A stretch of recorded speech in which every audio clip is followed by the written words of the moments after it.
ఏంటి వసుధారా, రాజీవ్ బ్రతికే ఉన్నాడని ప్రూవ్ చేయాలనుకుంటున్నావా? అవును మేడం. ఆ శైలేంద్ర వేసే ప్లాన్లకి నువ్వెదురెళ్తున్నావు వసుధారా. అసలెవడు దుర్మార్గుడు? వాడే అనుకుంటే ఆ రాజీవ్ గాడు అంతకు మించిన దుర్మార్గుడు. ఒకరికిద్దరు రాక్షసులు తోడయ్యారు. నువ్వెంత రిస్క్ చేస్తున్నావో నీకర్థమవుతోందా? తప్పదు మేడం, ఎంత రిస్క్ అయినా చేస్తాను. ఇది నాకు నేను విధించుకున్న టాస్క్. ఈ టాస్క్లో నేను పాస్ అయితే నేను అనుకున్నది జరుగుతుంది.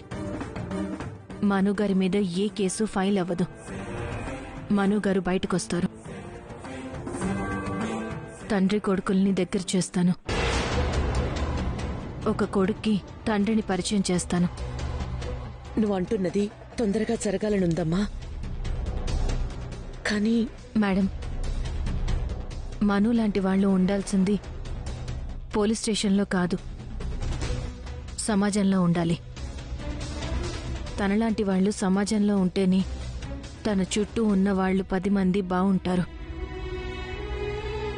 DBST కాలేజ్ కష్టాల్లో ఉన్నప్పుడు తను వచ్చి 50 కోట్లు చెక్కిచ్చి కాలేజ్ని కాపాడారు. రిషి సార్ విషయంలో నాకు చాలా సపోర్ట్గా ఉన్నారు. మా రాజీవ్ బావ నన్ను చాలాసార్లు టీజ్ చేస్తున్నప్పుడు మనుగారొచ్చి కాపాడారు. నువ్వు ఓకే అంటే నీ మెడలో ఈ తాళి కడతా. తనని వదిలిపెట్టు. వదలకపోతే ఏం చేస్తావు? వసురా,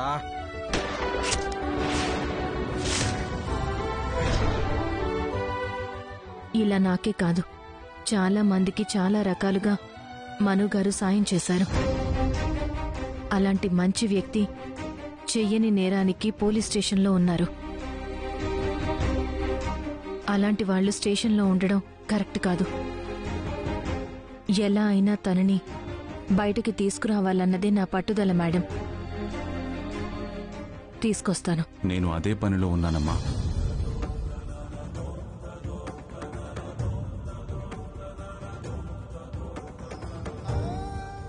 అవసరమైతే నా ప్రాణాలు అడ్డు పెట్టైనా సరే మనుని కాపాడతాను.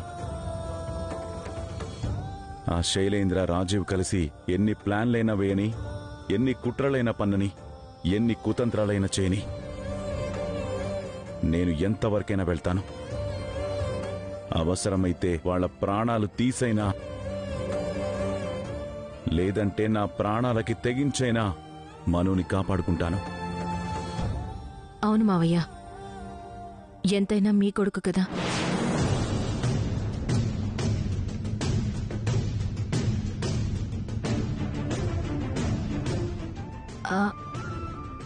అదే మావయ్య, మీ కొడుకు లాంటి వారు కదా.